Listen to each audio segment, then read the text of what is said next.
시편 23편 말씀 가운데서 오늘은 내 원수의 목전에서 내게 상을 베푸시고 그 말씀을 함께 나누려고 합니다. 원수의 목전에서 내게 상을 베푸시고, 원수라고 했는데 원수가 있는데 그 사람이 보는 앞에서 나에게 상을 차려주신다.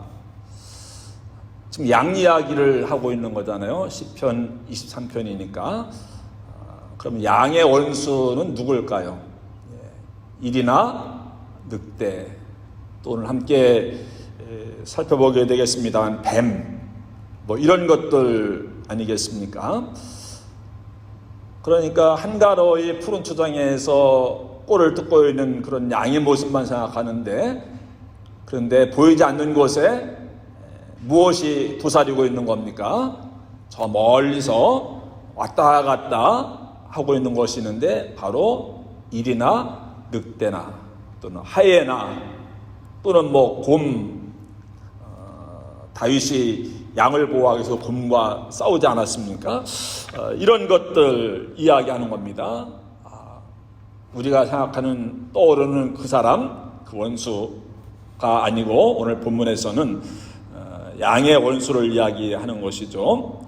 그러니까 이 시편 23편 그림에는 양과 목자만 있는 것이 아니라 또 무엇도 같이 등장을 합니까? 늑대도 저쪽에 어딘가에 나무 그늘 아래 또는 작은 불 속에 숨어 있는 겁니다. 그럼 그 그림의 느낌이 완전히 달라지게 되겠죠? 지난번이었습니까? 사망의 음침한 골짜기를 지났는데, 근데 또 지금 보니까는 원수가 앞에 있는 거예요. 어렵고 힘든 그 골짜기 두려움을 가지고 목자를 바짝 따라가는데, 근데 가서 보니까 또 거기에 원수가 있는 겁니다. 늑대나 이리가 거기에도 있는 겁니다. 그런데 양들이 하루 종일 움직이잖아요. 그럴 때 하루 종일 같이 움직이는 것이 있어요. 양과 목자가 아침부터 저녁에 집에 돌아갈 때까지 계속 움직이는데 같이 움직이는 것이 있습니다. 그게 바로 원수들이에요. 일이나 늑대나 하예나도 저 멀리서 보일 듯 보이지 않는 곳에서 계속해서 같이 움직이는 거예요. 때를 노리고 있는 거죠. 그래서 오늘 말씀 보니까는 내 원수의 목전에서, 원수가 보는 앞에서, 누가 보는 앞에서? 일이나 늑대가 보는 앞에서 내게 상을 베풀어 주십니다. 밥상. 양들의 상은 뭡니까? 양들의 테이블은 뭡니까? 푸른 초장, 꼴을 먹고 있는 거죠. 그러니까 사망의 음침한 골짜기를 왜 지나왔습니까? 건너편 언덕에 있는 산중턱에 있는 거기 초장이 있어서 그곳으로 가서 꼴을 먹이기 위해서 데리고 온 거예요. 거기 와서 양들이 꼴을 먹다가 이렇게 고개를 들어보니까는 앞에 누가 보이는 거예요? 원수가 보이는 거예요. 일이나 늑대가 보이는 거예요. 그런데 그때 양들이 목자의 손에 들려있는 지팡이와 막대기를 바라보는 순간에 마음이 오늘 찬송 부른 것처럼 안심이 되는 겁니다. 그리고 늑대나 이리가 노려보고 있을지라도 안심하고 두려워하지 않고 뭘 하는 거예요? 꼴을 계속 먹을 수 있는 거예요. 왜요? 내 옆에 목자가 있기 때문에. 목자의 손에 뭐가 들려있어요? 지팡이와 막대기. 양들을 프로텍트하기 위해서 가지고 다니는 무기라고 지난 시간에 말씀을 드리지 않았습니까? 그러니까 이 말씀은 오늘 주께서 내 원수의 목전에서 내게 상을 베푸시고 기름을 내게 부으셨으니 내 잔이 넘치나이다. 이 세 문장이 인과관계로 상을 베풀어 주시고 기름을 부어 주셨는데 그 기름이 내 잔을 채운다. 그런 이야기로 오해를 하기 쉬운데 끊어서 이해해야 돼요. 내 원수의 목전에서 내게 상을 베풀어 주십니다. 기름을 내게 부어 주십니다. 그리고 내 잔을 채워 주십니다. 끊어서 이해를 하는 것이 더 좋고, 그 다음에 내가 사망의 음침한 골짜기를 지날지라도 해를 두려워하지 않을 것은 주께서 나와 함께 하심이라. 거기서 끊고 그 다음에 주의 지팡이와 막대기가 나를 안위하시나이다를 이해하는 것이 더 좋습니다. 왜냐하면 사망임처럼 골짜기를 지나가는데 목자도 안 보이는데 목자의 손에 들려있는 지팡이와 막대기를 바라보면서 마음의 안심을 얻는다고 하는 것보다는 원수가 앞에 있는데 내 옆에 목자가 있는데 그 목자의 손에 들려있는 지팡이와 막대기, 그것을 가지고 일이나 늑대를 내어 쫓고 후려치고 죽이는 것을 보았기 때문에 그래서 안심하고 꿀을 먹을 수 있게 되었다, 그런 의미로 받아들이는 것이 훨씬 더 좋을 겁니다. Anyway, 오늘 원수, 일인, 늑대 또는 뱀, 그래서 하루 종일 같이 움직이는데 왜요? 기회를 노리고 있는 거죠. 어떤 기회를 노리고 있는 겁니까? 그냥 달려들어가지고 한 마리 움켜가지고 도망가면 되는데 왜 멀리서 바라만 보고 있을까요? 나미의 빙글빙글 뭐 그런 노래 기억하십니까? 그저 바라만 보고 있지, 그저 속만 태우고 있지, 뭐 이런 거. 왜? 훨씬 더 양보다 늑대가 힘이 센데 양 옆에 누가 있기 때문에, 그 양을 보호해주는 목자가 있기 때문에 이리한 늑대가 와서 덥석 물어가지 못하는 것이죠. 목자가 양들을 위해서 해주는 중요한 일 몇 가지를 지금 우리가 보았습니다. 프로바이드, 푸른 초장과 쉴만한 물가에 인도해 주시고, 가이드, 의의 길로 인도해 주시고, 또 필요한 것을 채워주셨죠. 오늘은 뭡니까? 보호를 해주는 겁니다. 프로텍트를 해주는 겁니다. 보호를 해주는 거죠.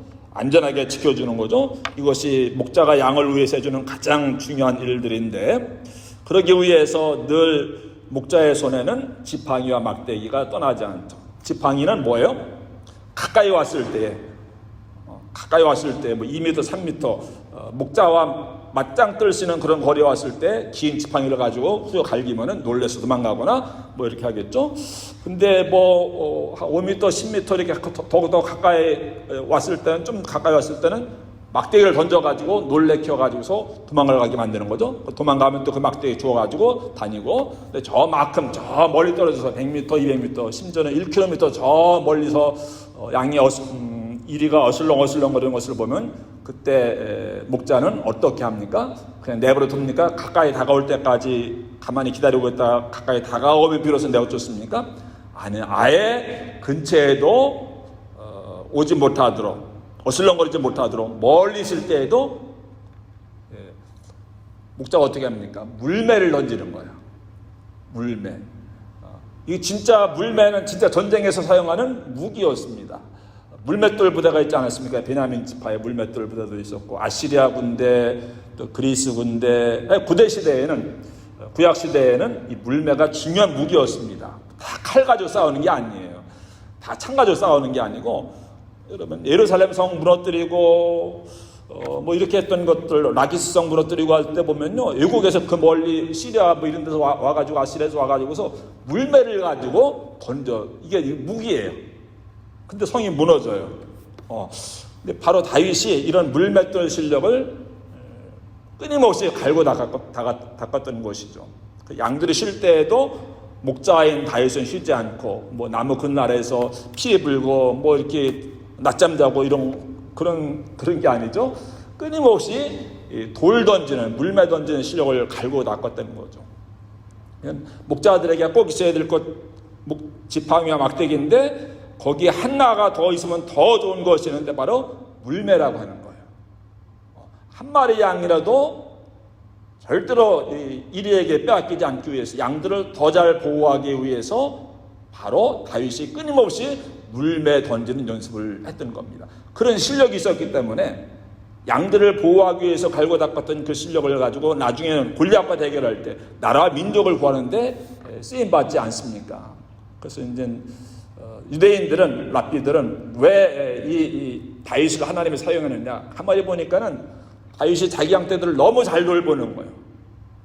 그 양떼들을 위해서, 양들을 한 마리 잃어버리지 않기 위해서 물맷돌 실력을 그 뜨거운 태양빛에서 광야에서 갈고 다니는 그 모습을 보시고, 아, 저런 사람이라면, 저런 자세라면, 목자가 저런 목자라면은 안심하고 내가 내 백성 이스라엘을, 내 양을 저에게 맡길 수 있겠구나 해서 양을 치는 목자에서 이스라엘이라고 하는 양을 치는 목자 왕이 되게 하셨다, 그런 해석을 하기도 하지 않습니까?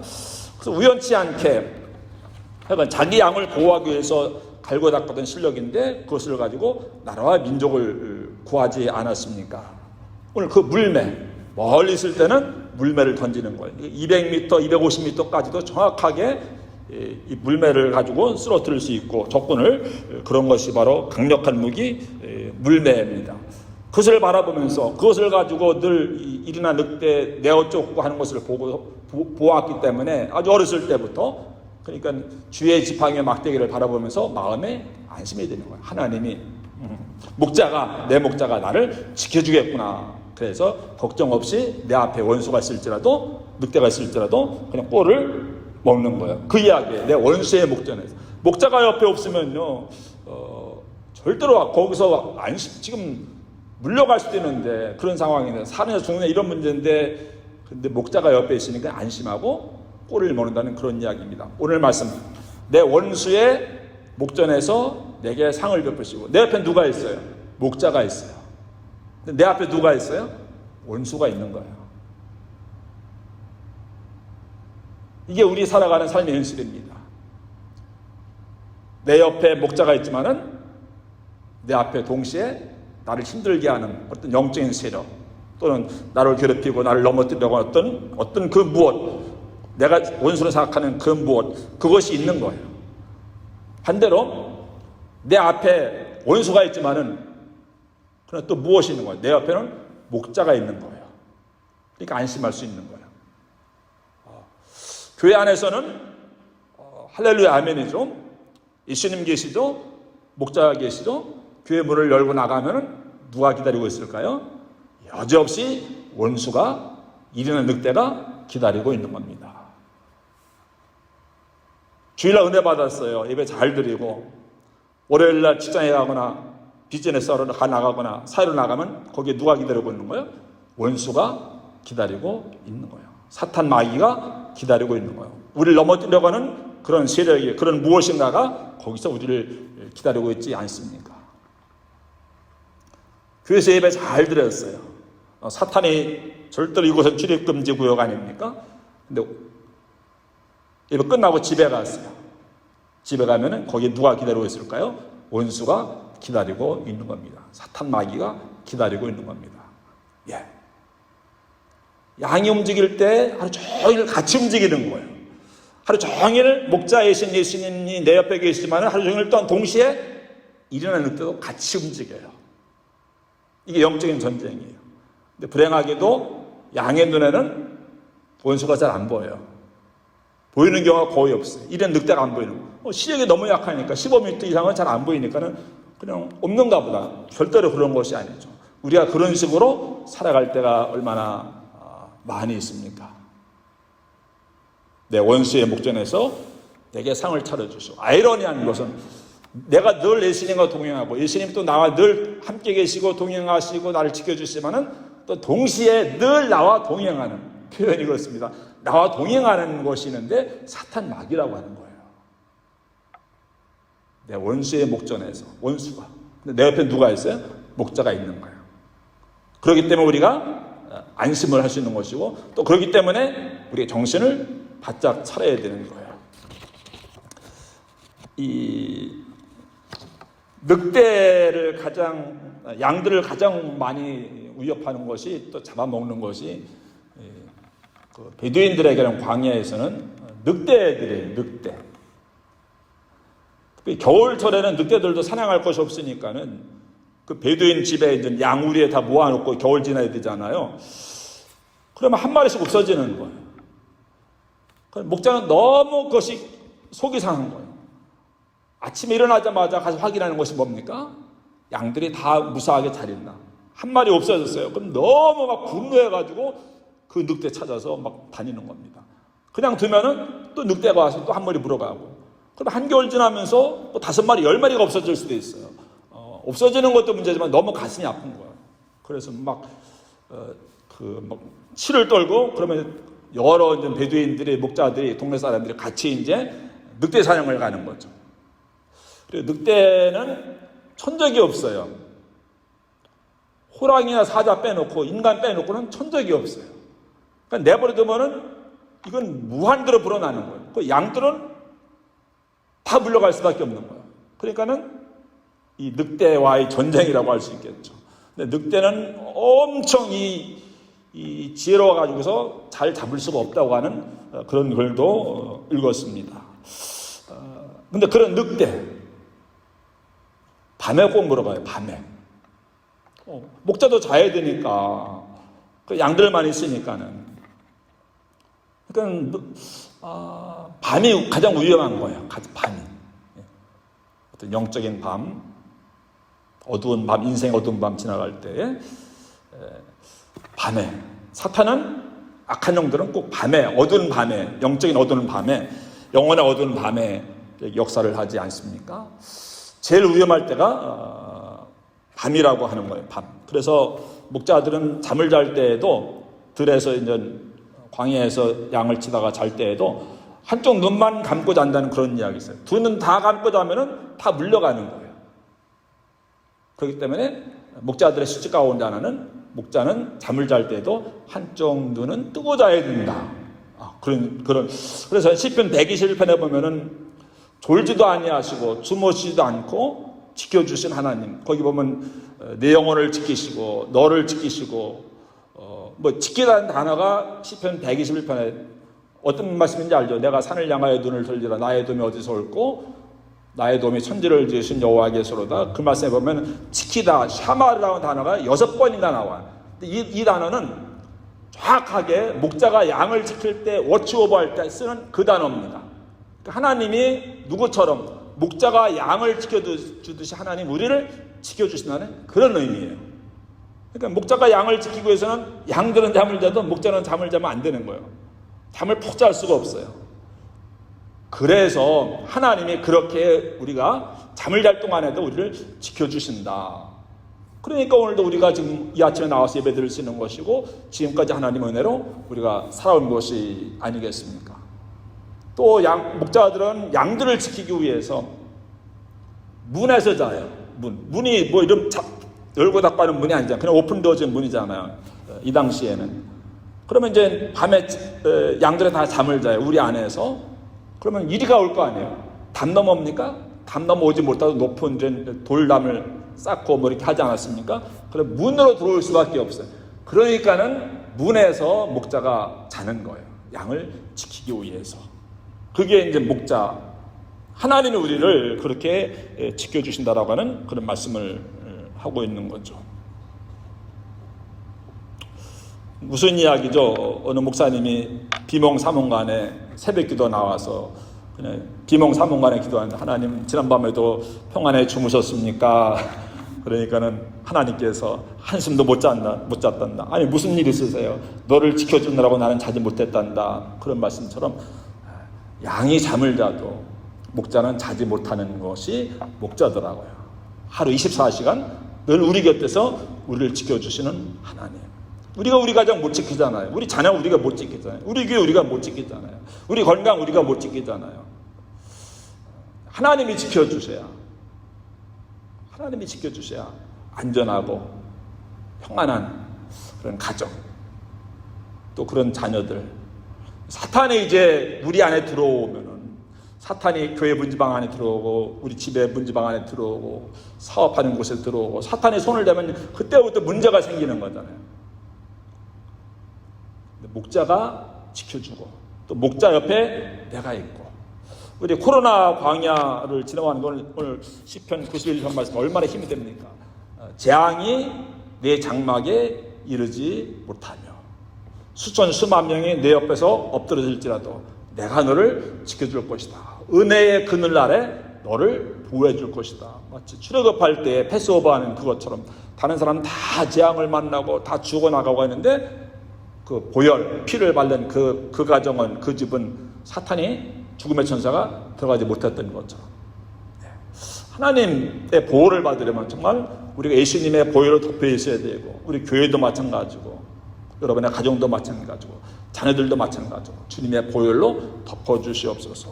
또 오늘 91편에 보니까 은혜의 날개 그늘 아래 아기가 세상 없이 막 전쟁하고 막 포탄이 쏟아지고 막 총소리가 들려도 어린 아이들 엄마 품에만 있으면 세번 잠을 자요. 그게 우리라고 하는 거예요. 여러분 막 진짜 막 포탄 떨어지고 막 하는데 잘 수가 있을까요? 막 그런 가운데 싸우는데 막 군인이 잘 수 있을까요? 자요. 안 들려요. 군대 가서 한번 경험을 했습니다. 전쟁했다는 경험이 아니고 그런 거 새로운 무기 뭐 이런 거 하는 시범 보이는 그런 그런 장소에 갔었는데 30분 1시간 진행했는데 잠이 오더라고요. 하나도 안 들려요. 막 앞에서 뻥뻥 터져도 안 들려요. anyway, 그런 고요함, 그런 평안함, 그런 흔들리지 않는 거. 얼마 전에 말씀드렸습니다. 시편 23편을 그림으로 그려보라고 하니까 어떻게 그렸습니까? 막 저 푸른 초원 위에 그런 게 아니고 험한 낭떠러지기가 있는데 거기 폭포가 쏟아지는데 막 먹구름이 막 몰려와가지고 음산하고 어두운 분위기입니다. 지금 시편 23편을 그리는 거예요. 근데 그 낭떠러지기 절벽에 작은 구멍이 나 있어요. 거기에 새 한 가족이 있는 거예요. 어미새와 아빠 새와 막 태어난 어린 새가 있는 거예요. 근데 어미새가 이렇게 가족이 엄마 아빠가 품어주고 있는 그런 그림이었어요. 그러면 그 새끼에게는 거기가 시편 23편인 거예요. 그게 하나님의 품인 거예요. 세상 없어도 평안한 거예요. 두렵지 않은 거예요. 하나님이 지켜주시는 것이 아니겠습니까? 늑대는 이리는 끊임없이 우리를 달라붙어요. 오늘도 함께 할 겁니다. 내일도 함께 할 겁니다. 교회 올 때도 함께 옵니다. 들어오지 못하겠죠. 교회에서 갈 때도 같이 갑니다. 이게 우리 현실. 정신 차려야 되는 거예요. 산에 올라가서 은혜 받고 산에 내려가서는 시험에 들어요. 골짜기에서. 거기 사탄이 있어요. 교회 와서 은혜 받고 교회 문 나서는 순간에 또 어디서 어떻게 역사할지 모르는 거예요. 정신 차려야 되는 거예요. 목자가 지켜주지만은 또 나도 나를 지켜야 되는 거예요. 그렇게 도저히 기도해야 되는 거예요. 말씀으로 무장해야 되는 거예요. 물맷돌 가지고 지팡이 가지고 막대기를 가지고서 목자가 양들을 지켜주듯이 또 우리는 우리가 해야 될 일이 있는 거예요. 코로나 하나님이 지켜주지만 우리가 우리 자신을 또 지켜야 되는 거 아니겠습니까? 영적으로 무장하고 말씀으로 무장하고 기도로 무장하고 이게 사탄 마귀의 시험에 들어가야 되는 가장 좋은 비결이고 가장 강력한 무기가 아니겠습니까? 성령 처음만 하고 그러면 들어올 곳이 없는 거예요. 영적으로 승리할 수 있는 거예요. 원수의 목전에서 내게 상을 베푸시고 은혜의 날개 아래 보호해 주시고 성령의 화염검으로 지켜주시고 주님의 보혈로 지켜주시고 은혜의 방패로 여러분의 가정과 또 우리 교회 또 자녀들 사업 인생을 하나님이 지켜주시기를 축원합니다.